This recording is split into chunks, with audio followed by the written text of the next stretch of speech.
ഇപ്പൊ ഇത് എങ്ങനെ എന്താ പറയുക, ഇത് എത്ര പേരുടെ കയ്യിൽ ഇതുപോലുള്ള വീഡിയോസ് ഉണ്ട്, ഇവരിതുകൊണ്ടൊക്കെ എന്താണ് ചെയ്യാൻ പോകുന്നത്, എത്ര ഇടങ്ങളിൽ ഇവരിതെല്ലാം പോസ്റ്റ് ചെയ്യുന്നുണ്ട്, ഇതൊന്നും എനിക്ക് അറിയില്ല. ഞാനിനി അങ്ങനെ എന്ത് ചെയ്യണം എന്നറിയില്ല, ഞാൻ എങ്ങനെ ബ്ലോക്ക് ചെയ്യണം എന്നറിയില്ല.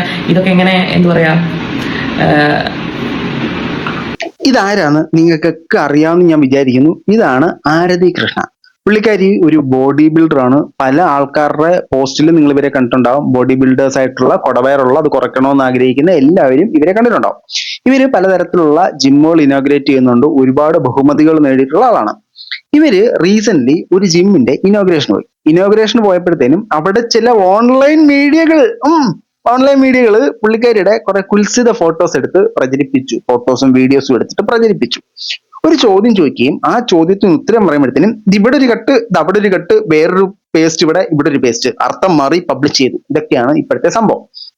അപ്പൊ ഇതിനെതിരെയാണ് ഈ പുള്ളിക്കാരി സംസാരിച്ചിരിക്കുന്നത്, ആരതി കൃഷ്ണ സംസാരിച്ചിരിക്കുന്നത്. നമുക്ക് ആളുടെ ശരിയായിട്ടുള്ള പ്രശ്നം നമുക്ക് നോക്കാം. ആളൊരു 3-4 വീഡിയോസ് ഇതുപോലെ ഈ ഒരു വിഷയമായിട്ട് ബന്ധപ്പെട്ട് ഒരു നീണ്ട എക്സ്പ്ലനേഷൻ ആണ് കൊടുത്തിട്ടുള്ളത്. നിങ്ങൾക്ക് ഈ പ്രൊഫൈൽ നോക്കിയാൽ തന്നെ ആളെ മനസ്സിലാവും. എന്റെ അമ്മോ, 6 പാക്ക് കൈയുണ്ടാ, ഈ മസിലൊക്കെ നമുക്ക് വരണമെങ്കിൽ നമ്മളൊക്കെ ഏത് കൊല്ലത്ത് വരാനാണോ എന്തോ. ഓക്കെ, ഇതല്ല നമ്മുടെ പ്രശ്നം. നമുക്ക് നമ്മുടെ വിഷയത്തിലേക്ക് മടങ്ങിച്ചെല്ലാം. അപ്പോ പുള്ളിക്കാരിക്ക് പറയാനുള്ള സാധനം നമുക്കൊന്ന് കേട്ട് നോക്കാം. വളരെ മോശമായിട്ടുള്ള രീതിയിലുള്ള ഒരുപാട് വീഡിയോസ് ഞാൻ കണ്ടു. അപ്പോൾ ഞാൻ ഈ പ്രോഗ്രാമിന് പോയപ്പോൾ വളരെ മോശമായിട്ടുള്ള രീതിയിലുള്ള പ്രോഗ്രാമിൻ്റെ കുറേ വീഡിയോസ് ഞാൻ പോലും അറിയാതെ എന്നെ വേറൊരു കാറ്റഗറിയിലോട്ട് ആക്കുന്ന പോലെയുള്ള വീഡിയോസ് ആയിരുന്നു പുറത്ത് വന്നത്. അത് എന്താ പറയുക, ഞാൻ അങ്ങനെ ഒരാളേ അല്ല, അങ്ങനെ എന്നെ ആക്കാൻ ശ്രമിക്കല്ലേ എന്ന് ഞാൻ എല്ലാ വീഡിയോസിനോടും പറഞ്ഞു. അതേപോലെ തന്നെ ഇപ്പോ ഓക്കെ, ആ വീഡിയോ ഞാൻ കണ്ടിരുന്നു. പുള്ളിക്കാരി പറയുന്നുണ്ട് മോശമായിട്ടുള്ള കമന്റ്സുകൾ വരും, അതിലേക്ക് എന്നെ ഇതാക്കരുത്, എനിക്ക് മനുഷ്യരെ തന്നെ വിശ്വാസം ഇല്ല എന്നൊക്കെയുള്ള രീതി പറയുന്നുണ്ടായിരുന്നു. പുള്ളിക്കാരി ജിമ്മിന്റെ ഇനോഗ്രേഷന് ഇട്ടിട്ട് പോയ വസ്ത്രമാണ് ഇപ്പോഴത്തെ ചർച്ചാ വിഷയം. പുള്ളിക്കാരി പലയിടങ്ങളിലായിട്ട് ഇത്തരത്തിലുള്ള വസ്ത്രങ്ങൾ, നെക്കിറങ്ങിയിട്ടുള്ള വസ്ത്രങ്ങളൊക്കെ ഇട്ട് ഞാനും കണ്ടിട്ടുണ്ട്. ഇവിടുന്ന് തൊടയുടെ അവിടുന്ന് ഒരു കീറിലൊക്കെ ഉള്ള, അതിനെന്ത് പറയുമല്ലോ, സ്ലിറ്റോ എന്തുകൊണ്ടുള്ള സാധനങ്ങളൊക്കെ ഇട്ട് ഞാൻ കണ്ടിട്ടുണ്ട്. പുള്ളിക്കാരി ഈ ഒരു ഇനോഗ്രേഷന് ഇട്ടിട്ട് പോയ വസ്ത്രം ഞാൻ നിങ്ങളൊന്ന് കാണിക്കാം.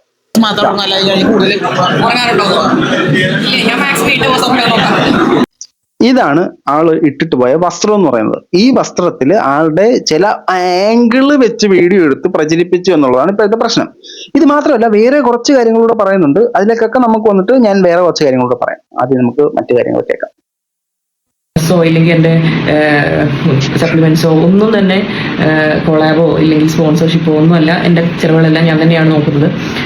ആദ്യ സമയങ്ങളിൽ എനിക്ക് ഡ്രസ്സ് പലരും ചെയ്തു തന്നിട്ടുണ്ട്. പക്ഷെ പിന്നീട് ഞാൻ സ്വന്തമായിട്ടാണ് വാങ്ങുന്നത്. ഇതെല്ലാം ഞാൻ പറഞ്ഞിട്ടുള്ളതാണ്. അപ്പൊ ഇത് കണ്ടതിന് ശേഷം പിന്നീടുള്ള പ്രോഗ്രാമിന് എനിക്ക് വെസ്റ്റേൺ ലേഡി ഡ്രസ്സുകൾ തന്നു. അതിന്റെ ആ ഒരു ഡിഫറൻസ് എല്ലാവർക്കും മനസ്സിലായിട്ടുണ്ടാവും. അതായത് ഇപ്പോൾ ഈ കഴിഞ്ഞ പ്രോഗ്രാമോട് കൂട്ടിയിട്ട് ഒരു 4 ഡ്രസ്സ് ഞാൻ അവിടെയാണ് യൂസ് ചെയ്തിരുന്നത്.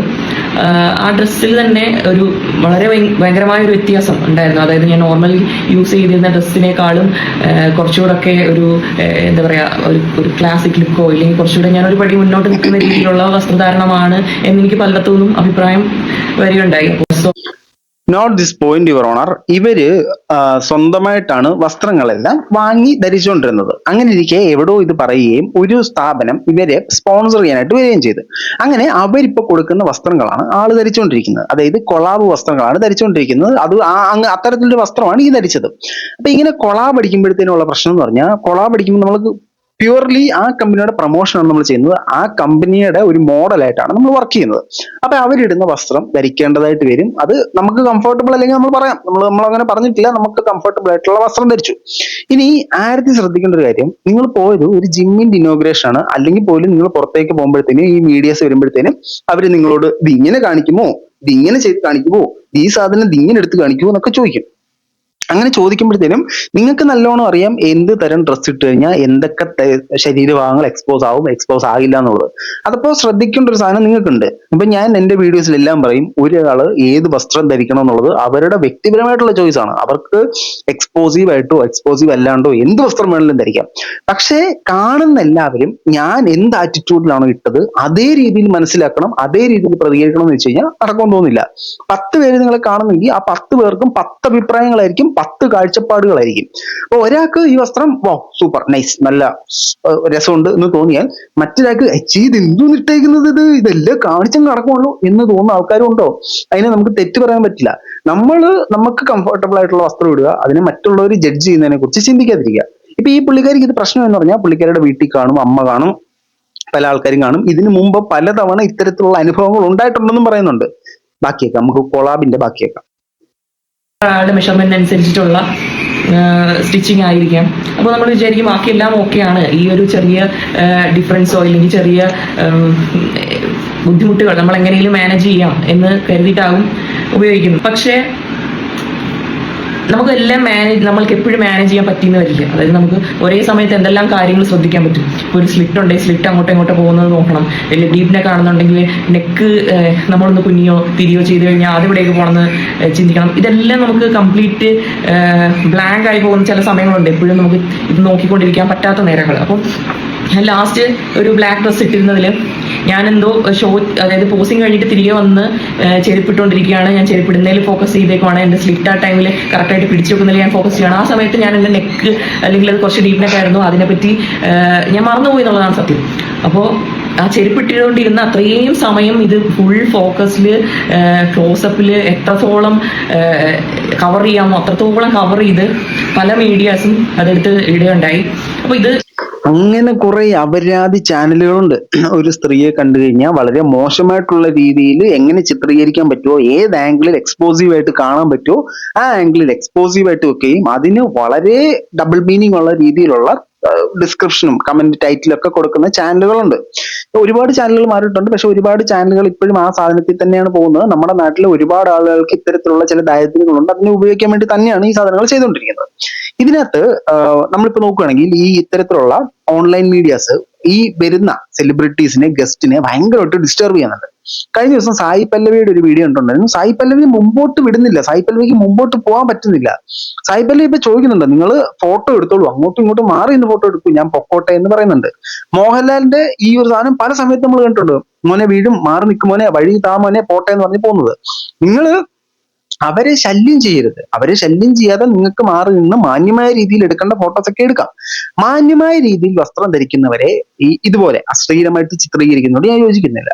എന്നാൽ ഇതൊരു ഇച്ചിരി എക്സ്പോസീവ് ആയിട്ട് വസ്ത്രം ധരിക്കുന്നവരുടെ ഉദ്ദേശം അത് തന്നെയാണ്, എക്സ്പോസീവ് ആയിട്ട് കാണുക എന്നുള്ളത് തന്നെയാണ്. അങ്ങനെയുള്ളവരെ നിങ്ങൾ നോർമലി എടുത്താൽ തന്നെ എക്സ്പോസീവ് ആയിട്ട് തോന്നും, അതിനൊന്നും പറയാൻ പറ്റത്തില്ല.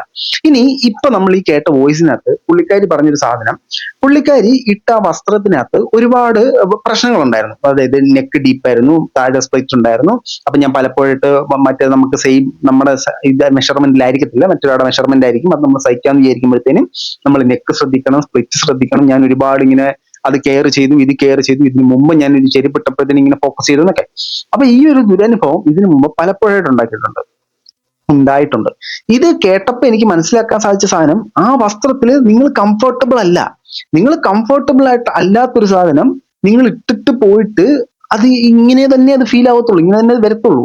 നിങ്ങൾക്ക് കംഫർട്ടബിൾ അല്ലെങ്കിൽ നിങ്ങളത് മാക്സിമം ധരിക്കാതിരിക്കുക. നിങ്ങൾ ഈ ഇവന്മാര് വീഡിയോ എടുത്ത് പ്രചരിപ്പിച്ചതോ മോശം ടാഗുകൾ ഇട്ടതോ മോശമായിട്ടുള്ള രീതിയിൽ പ്രചരിപ്പിച്ചതോ ശരിയാണെന്നല്ല ഞാൻ പറയുന്നത്. പക്ഷെ നമ്മൾ ഹൈലി എക്സ്പോസീവ് ആയിട്ടൊരു ഡ്രസ്സ് നമ്മുടെ പ്രൊമോഷന് വേണ്ടിയിട്ട്, നമ്മൾ കംഫർട്ടബിൾ അല്ലാത്തൊരു ഡ്രസ്സ് പ്രൊമോഷന് വേണ്ടിയിട്ട് ഇട്ടിട്ട് അത് ആൾക്കാർ റെക്കോർഡ് ചെയ്ത് ഷൂട്ട് ചെയ്യുന്നു പറയുന്നതിനകത്ത് എന്ത് ലോജിക്കാണെന്ന് എനിക്ക് മനസ്സിലായിട്ടില്ല.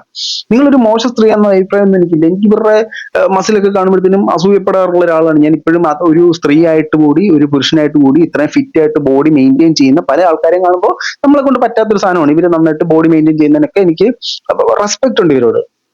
പക്ഷെ ഇപ്പൊ പറയുന്ന സാധനം, ഈ വസ്ത്രധാരണത്തെ കുറിച്ച് എനിക്ക് നേരത്തെയും പ്രശ്നം ഉണ്ടായിട്ടുണ്ട്. കംഫർട്ടബിൾ അല്ലാത്തൊരു ഡ്രസ്സ് ഞാൻ ഇട്ടു, ഈ ഡ്രസ്സിന്റെ ഇവിടെ ശ്രദ്ധിക്കണം. ഇത്ര കഷ്ടപ്പെട്ട് എന്തിനാണ് അങ്ങനെ ഒരു വസ്ത്രം ഇടുന്നത്? എനിക്കത് അറിയാൻ പാടില്ല. സ്ത്രീകൾക്കെല്ലാം ഈ ഒരു സംഭവം ഞാൻ കാണുന്നുണ്ട്. ഇങ്ങനെ ഉള്ളതിടും, എന്നിട്ട് മൂടി എടുത്ത് ഇങ്ങനെ ഇടും, എന്നിട്ട് ഇങ്ങനെ മറച്ചുകൊണ്ട് പോകുക. അപ്പൊ നിങ്ങൾ അത്രയും കംഫർട്ടബിൾ അല്ലാത്തൊരു സാധനം ഇതിന് ഇടുന്നത്. കംഫർട്ടബിൾ ആണെങ്കിൽ നിങ്ങൾ അങ്ങനെ ഇട്ടിട്ട് പോകും. കംഫർട്ടബിൾ ആയിട്ട് നിങ്ങൾ ഇട്ടിട്ട് പോകുമ്പോഴത്തേനും നാട്ടുകാർ കാണുന്ന ആൾക്കാർ ഇതേ ഇന്റൻഷനിൽ തന്നെ ചിന്തിക്കണം. നിങ്ങൾ പരമാവധി ചിന്തിക്കാതിരിക്കാൻ ശ്രമിക്കുക. ഇനി ഇത് മാത്രമല്ല, ഈ മീഡിയക്കാരും ചെയ്ത മറ്റൊരു പരിപാടി എന്ന് പറഞ്ഞാൽ ആളോട് ഒരു ചോദ്യം ചോദിക്കുകയും ആ ചോദ്യത്തിന്റെ ഇവിടെ എവിടെയും കട്ട് ചെയ്ത് കളഞ്ഞിട്ട് അതിന്റെ അർത്ഥം മാറുന്ന രീതിയിൽ ഇടുകയും ചെയ്തു. ഇത് നമ്മൾ ഒരുപാട് കണ്ടിട്ടുള്ള സാധനങ്ങളാണ്. അതിനെക്കുറിച്ച് പറയുന്നത് നമുക്കൊന്ന് കേൾക്കാം. പ്രോഗ്രാമിന് പോയിട്ട് അവര് എൻ്റെ അടുത്ത് പറഞ്ഞു ഈ ജിമ്മ്, ഞാൻ പറഞ്ഞു എനിക്ക് ജിമ്മ് ഭയങ്കര ഇഷ്ടപ്പെട്ടു, അറ്റ്മോസ്ഫിയർ ഭയങ്കര ഇഷ്ടപ്പെട്ടു. അപ്പോൾ അവരെൻ്റെ അടുത്ത് പറഞ്ഞു അങ്ങനെയാണെങ്കിൽ ഞങ്ങൾ വണ്ടി അയക്കാം, ഇടയ്ക്ക് ഇവിടെ വന്ന് വർക്കൗട്ട് ചെയ്തോളൂ എന്നൊക്കെ പറഞ്ഞു. അപ്പോൾ ഞാൻ പറഞ്ഞു എനിക്ക് സന്തോഷമേ ഉള്ളൂ, എനിക്കിങ്ങനെ മാറി മാറി പല ജിമ്മിൽ വർക്കൗട്ട് ചെയ്യാൻ താല്പര്യമുണ്ട് എന്ന് പറഞ്ഞപ്പോൾ ഇത് എനിക്ക് മാറി മാറി ചെയ്യാൻ താല്പര്യമുണ്ട് എന്നുള്ളത് കട്ട് ചെയ്ത് അത് മാത്രമായിട്ട് ഇട്ടിട്ട് ഇവരെന്താണ് ഉദ്ദേശിക്കുന്നത് എന്നുള്ളതിനെ പറ്റി എനിക്ക് മനസ്സിലാവുന്നില്ല. മനസ്സിലായല്ലോ, അതിന്റെ മീനിങ് തന്നെ വേറൊരു രീതിയിലേക്ക് ഈ മീഡിയക്കാർ മാറ്റി. ഇതുപോലെ പല പല കട്ടുകൾ നമ്മൾ ഇതിനകത്ത് വരുന്നുണ്ട്. ഈ കട്ട് ചെയ്യുന്നതെന്ന് പറഞ്ഞാൽ ഇവരൊരു ഷോർട്സ് ഇടും. ഈ വീഡിയോ എടുക്കുന്ന ആള് ഷോർട്സ് ഇടും. ഷോർട്സ് ഇട്ടിട്ട് അങ്ങനെ ഒരു കട്ട് ഇട്ടിട്ട് ആൾക്കാരിൽ ഒരു ക്യൂരിയോസിറ്റി ജനിപ്പിക്കും. എന്നിട്ട് അതിന്റെ താഴെ റിലേറ്റഡ് ലിങ്ക് കൊടുക്കും. ആ റിലേറ്റഡ് ലിങ്ക് വിൽക്കുമ്പോഴത്തേനും നമുക്ക് ഫുൾ വീഡിയോ കാണാം. അപ്പോൾ ഈ ഷോർട്സിൽ നിന്നുള്ള പൈസയും കിട്ടും, ഫുൾ വീഡിയോ കാണുമ്പോഴത്തേനും അതിൽ നിന്നുള്ള മോണിറ്റൈസേഷൻ ബെനിഫിറ്റുകൾ കിട്ടും. ഇതിന് വേണ്ടിയിട്ടാണ് ഇങ്ങനെ സാധനം ചെയ്യുന്ന ആൾക്കാർ ചിന്തിക്കേണ്ട കാര്യം, നിങ്ങളുടെ അമ്മയോ നിങ്ങളുടെ പെങ്ങളോ ഇങ്ങനെ ചെയ്തു കഴിഞ്ഞാൽ, അല്ലെങ്കിൽ അവരിങ്ങനെ വന്നു കഴിഞ്ഞാൽ നിങ്ങൾ ഇങ്ങനെ എടുത്ത് ഫോട്ടോ എടുത്ത് വീഡിയോ എടുത്ത് ഇങ്ങനെ അത് പബ്ലിഷ് ചെയ്ത് പ്രചരിപ്പിക്കുമോ? അങ്ങനെയുള്ള ആളുകളുണ്ടേ. അങ്ങനെ എക്സ്പോസീവ് ആക്കുന്ന അല്ലെങ്കിൽ അങ്ങനെ ചിത്രീകരിക്കാൻ താല്പര്യപ്പെടുന്ന ആളുകളുണ്ട്. നിങ്ങൾ അവരെ അങ്ങനെ ചിത്രീകരിച്ചോളൂ. നല്ല രീതിയിൽ നിൽക്കുന്ന ആളുകളെ അങ്ങനെ ചിത്രീകരിക്കാതിരിക്കാൻ ശ്രമിക്കുക. ഏതായാലും എനിക്ക് ആരതിയോട് പറയാനുള്ളത്, നിങ്ങൾ കംഫർട്ടബിൾ അല്ലാത്ത ഡ്രസ്സ് നിങ്ങൾ ധരിക്കാതിരിക്കുക. നിങ്ങൾ കംഫർട്ടബിൾ അല്ലാത്ത ഡ്രസ്സ് കംഫർട്ടബിൾ അല്ലാത്ത സ്ഥലത്ത് ധരിച്ചിട്ട് പോയിട്ട് കംഫർട്ടബിൾ അല്ലാത്ത രീതിയിൽ നാട്ടുകാരനെ പ്രചരിപ്പിച്ചു എന്ന് പറയുന്നതിൽ വലിയ മീനിങ് ഉണ്ടെന്ന് എനിക്ക് പേഴ്സണലി എന്റെ അഭിപ്രായത്തിൽ തോന്നുന്നില്ല. ഇവരൊരിക്കലും ഒരു മോശം സ്ത്രീയാണെന്നുള്ള അവകാശമൊന്നും എനിക്കില്ല കേട്ടോ. ഞാൻ കണ്ടിടത്തോളം ഇവര് പക്ക ഒരു ജെന്റിൽ വുമൺ ആണ്. അങ്ങനെയല്ലോ പറയുന്നത്, വേറെന്ത് പറയല്ലോ, ആ സാധനമാണ്. എന്തായാലും ഈ വിഷയത്തിനെ കുറിച്ച് നിങ്ങളുടെ അഭിപ്രായം തീർച്ചയായിട്ടും കമന്റ് ബോക്സിൽ കമന്റുകൾ രേഖപ്പെടുത്തുക. പോയി കൂതറ കമന്റ് ഇടുന്നവർ അമ്മാതിരി കമന്റുകളും അടിക്കാതിരിക്കട്ടോ.